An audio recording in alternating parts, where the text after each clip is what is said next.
O DF no Ar vai falar agora sobre respeito e inclusão. Você sabe que dia é hoje?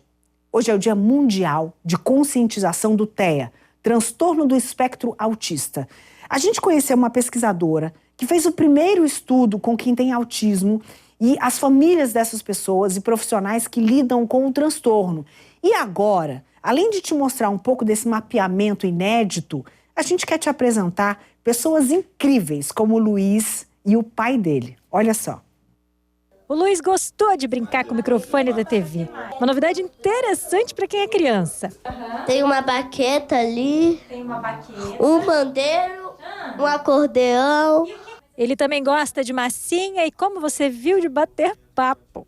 Para quando crescer, tem sonhos ousados esse menino. Ser médico, ser policial. O Luiz tem transtorno de espectro autista. O diagnóstico veio aos 3 anos de idade. O pai dele assumiu a missão de estimular o filho o máximo que pode. Não foi uma estrada fácil desde o diagnóstico, mas a gente pode ver que já está gerando frutos. Quando eu tive o diagnóstico foi a mesma coisa que tomar um nocaute no Mike Tyson, né? Fiquei mal.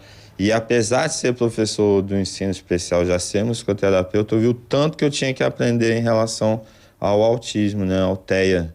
A caminhar dentro do transtorno, entender, né, o que o espectro causa nas pessoas. E eu sempre busquei essa informação.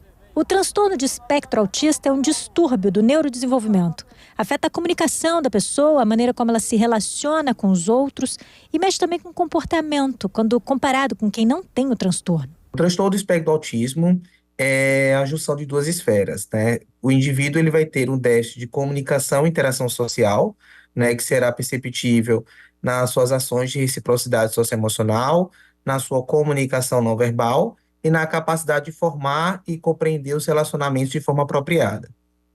Além disso, ele vai ter um padrão repetitivo e restrito de comportamento, interesse ou atividades. Então, são pessoas que podem ter comportamentos estereotipados, como enfileirar objetos, repetir, né, frases ou até mesmo movimentos motores repetitivos, padrões rígidos de pensamento, dificuldades com mudanças e transições, hiperfocos, né, que são assuntos, temas ou interesses que são muito intensos, né, ou até mesmo reiteradas vezes voltando para essa mesma temática, e disfunções sensoriais, né. O diagnóstico de autismo é feito pela avaliação de vários profissionais. O primeiro passo começa quando quem cuida da criança percebe comportamentos diferentes para a idade de quem tem o transtorno.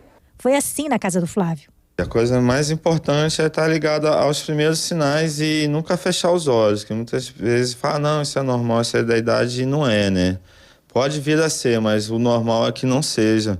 A criança falar tarde, a criança ter comportamento repetitivo, a criança ter dificuldade em comer, dificuldade em olhar no olho, brincar de forma que seja diferente do que o brinquedo pede. Por exemplo, se a criança pede uma bola, ela vai lamber a bola, ninguém espera que faça isso.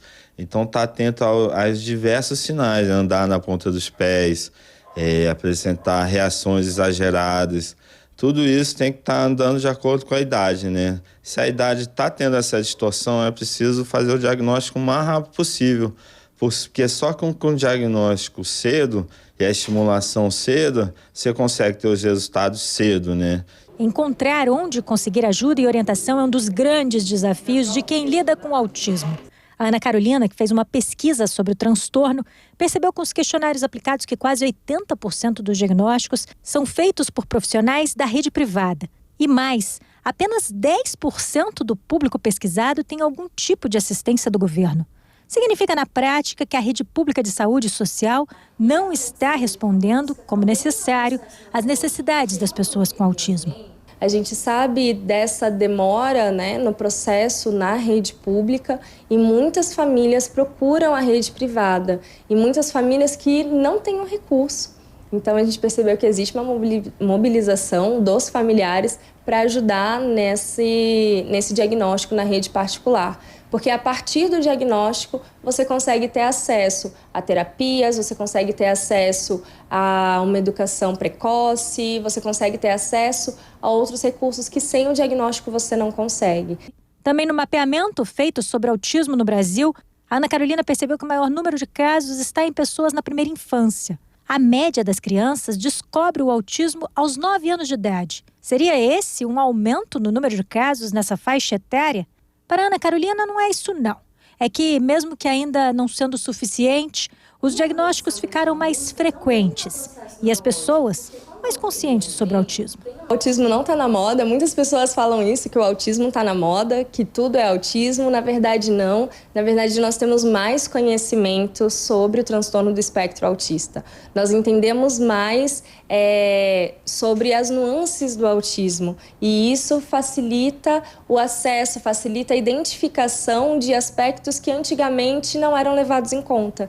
Então por isso que hoje nós temos muitas pessoas diagnosticadas nessa faixa etária, no MAB, né, que a gente viu, entre 0 e 4 anos. Mas é importante dizer que a média do diagnóstico é de 9 anos, porque nós temos muitos diagnósticos tardios. Muitas mulheres, muitos homens autistas adultos que não tiveram diagnóstico na infância. Por quê? Porque não tinha um instrumento de avaliação, não tinha um olhar diferenciado para o autismo. Lá na casa do Luiz, quanto mais estímulo vier, melhor. E até que não haja novidades sobre o suporte para pessoas que têm autismo, o Flávio tem um recado. Vá à luta. Faça você mesmo os caminhos de desenvolvimento do autista que vive com você. Assim, dá para realizar muito. Voar longe. Eu digo para essas pessoas meter o pé na porta. Mete o pé na porta, que é seu. Tem os direitos, tem que ir atrás. Mas, infelizmente, não dá para você depender só do sistema, né? A gente, então, tem muitas expectativas nessa casa com o que tá dando certo, mas a gente ainda tem sonhos também. A gente tem sonhos pro Luiz, que vai ficar adulto, que vai ficar um homem, que vai produzir muito. E eu quero saber quais são os seus sonhos para essa criança. Nossa, meus sonhos é que ele... Nossa, é tanta coisa, né? Fica até difícil de falar. Mas que ele desenvolva cada vez mais e... seja uma pessoa muito feliz e dona do seu nariz, né? O mais importante é ele crescer um ser humano completo, né? Emocional, físico, financeiro, independente. E para isso é um dia de cada vez, é um tijolinho de cada vez, né? Tá certo, o estímulo é tudo, né? E, inclusive, a gente trouxe uma especialista aqui uma vez que nos contou que o diagnóstico de adultos com autismo é cada vez maior, porque os pais vão levar os filhos para investigar e quando vão descobrindo as características, você fala assim, mas eu tenho isso, eu faço isso, e acaba descobrindo que está no espectro de alguma forma. Então a gente só tem que aprender a conviver com isso e da melhor maneira possível. Um beijo a todas as famílias que lidam com isso.